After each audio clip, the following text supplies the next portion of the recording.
right, welcome back. Welcome to episode 6 of the Sorcerer's Children. Here we go again. All right, so we have made it to the Sorcerer's Express. Amy has left on a quest to go and see her parents, and she has brought along Emma and Dominic, who fought their way. Well, Emma didn't take much convincing. Emma said, hey, can I come? Amy said no. Emma said, please. Amy's like, oh, I'm tired of fighting. Fine. Dominic took a little more convincing, but Dominic is so unbelievably in love with Amy, so he managed to plead his way onto the quest. They have had a moment where they just realized that they were besties forever now because they ate some pizza together in the middle of the road and prayed to the sorcerers. They just said thank you for all these wonderful things, even though the sorcerers did none of that. What they're thanking them for, they did that for themselves. Take some credit for yourselves. You got yourselves out of those bad situations. It wasn't the sorcerers. They didn't do shit. We're never even going to meet the sorcerers. We didn't get that far. We made it to chapter 6. So they are on their way to the Sorcerer's Express. It's a train that's taking them to an airport so that they can fly to where the sorcerers live, which is in the north. Amy has decided that she's in charge of this quest, even though she has no idea where they're going. Emma does, but Emma's taken a step back and let Amy be in charge because Amy has definitively stated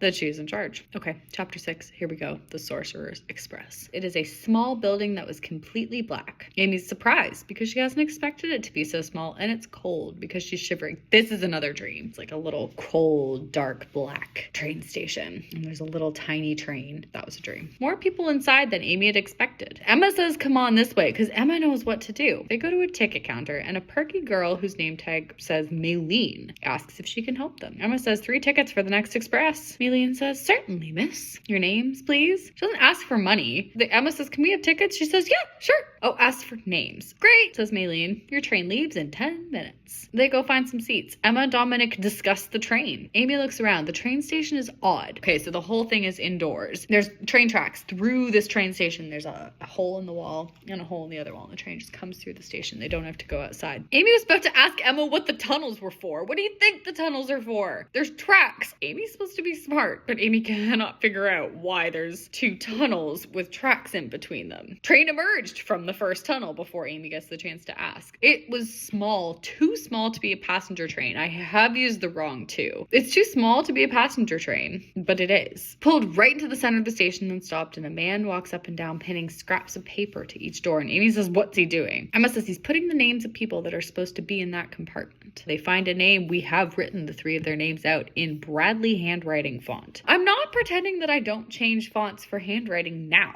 So in they go. Compartment is incredibly small and dark, but there are comfortable plush seats lining the walls, only enough room for 2 to a seat, and it's cold. Emma sits down on one side, Dominic on the other, and Amy sits beside Emma, huddles against her looking for warmth. A guard sticks his face into the compartment and said, who's the leader in here? Amy says, I am. I need to see all of your tickets. Meet me on the platform in a moment after I've made this announcement to everyone. Right, so the guy says, okay, I need to see your tickets, so come off the train in a minute and meet me. I'm gonna go tell everybody, and then we're gonna have a little moment off the train. Amy says, what if I don't want to be the leader? Where is that coming from? And Emma says, you said that you did back at camp. Amy said that was just so you'd come with me, but Amy didn't want them coming with her. Okay, Amy has had a change of heart. Amy no longer wants to be the leader, even though she said at camp, she said, I am the leader. I am in charge. All of you can screw off. Emma said, I know where we're going. Amy said, I don't care. And now she has been asked to show them the tickets, and she no longer wants to be their leader. Dominic says, you're our leader now, Amy. Like it or not, now get out there. Maybe this is because I needed there to be this big dramatic moment where they said, Amy, we want you to be our leader because we love Amy to bits. That's probably why. Amy takes her tickets and dumps her bag on the seat. Remember, Amy's got a bag. Do you remember that? Did you forget about her bag? Amy has a bag. Goes outside, shows the guard the tickets. And an announcement comes on the PA system. And it says the train will be leaving in 30 seconds, but there is a longer line. Amy is freaking out. In 10 seconds, says the voice. And Amy is trying to show them the tickets. Amy is freaking out. Amy's about to miss the train. Why are they making everybody get off the train to show him the tickets? I have no idea. I think it was because this was my dream. Is that there was a train I had to get on, but I was late and it was about to pull away without me. In 5, says the lady on the intercom. Amy shows the guy the tickets, runs back to the train. 3, 2, 1. The train is moving. moving, Amy runs to the train, gets there a second before it hits the tunnel.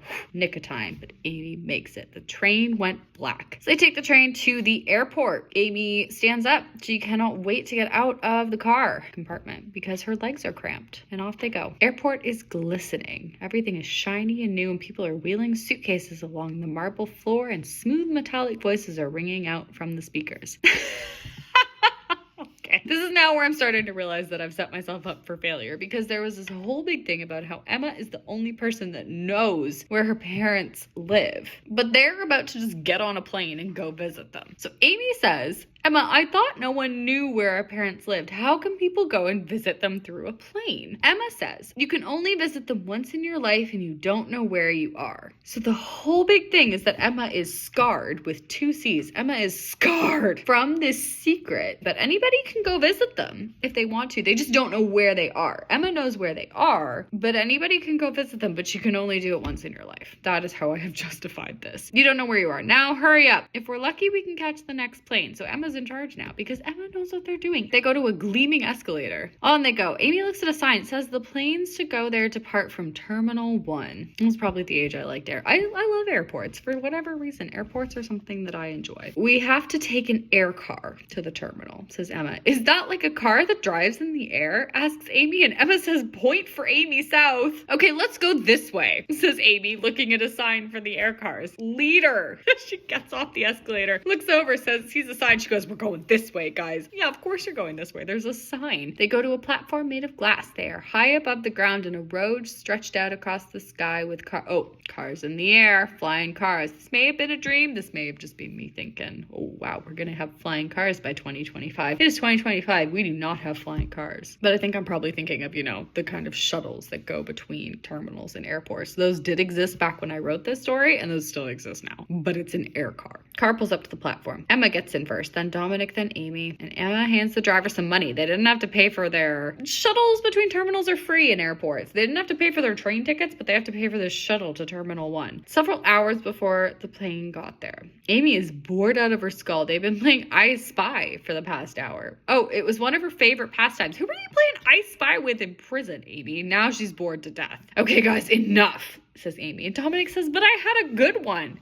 Emma says, please stop. Amy is so annoyed. Amy says, when does this plane get here? It comes at midnight, says Emma. Everything needed to be in the middle of the night because that was far more dramatic in my mind. What time is it now? Dominic asks, and Emma says, you don't want to know because it's super early. Emma takes out her communicator, the thing that you use to, call people. Amy says, what are you doing? And Emma says, I'm going to call Lissa. Do you remember Lissa? She's a messenger at the camp. Emma's going to call her, tell her what they're up to. Amy says, you can't call Lissa. And Emma says, yes, I can, and I plan to. Dominic says, Emma, she'll tell. Emma says, no, she won't. Trust me. Just have to let her know we're alive. Okay, so Emma calls Lissa. Lissa, it's Em. And Lissa goes, Emma! With 1, 2, 3, 4, 5, 6 exclamation marks. We've really simmered down since the mystery man. So Lissa's freaking out. Lissa says, Emma, oh my God, where are you? Are Amy and Dominic with you? Are you guys okay? What's going on? Emma says, Liz, calm down. I'm at the Sorcerer's airport. Yes, Amy and Dominic are with me. We're fine. I can't explain what's going on, but you have to understand something. You can't tell anyone about this conversation, okay? Lissa says, I can't just say that nothing happened. Everyone's worried sick about you three. Emma says, Lissa, you've done a lot of good things for me in your lifetime. Right now, what I'm asking you to do outweighs them all. You need to keep this a secret, please. Russell would kill us or make us come back. Russell's not there. But what do you need to do? I don't understand. Lissa is sobbing. Lissa is inconsolable. Emma says, it's okay. Don't tell anyone about this. We're fine. Everyone okay at camp? Lissa says, I guess, but people are worried about you. And Amy goes, oh, is Jade worried about me? Yes,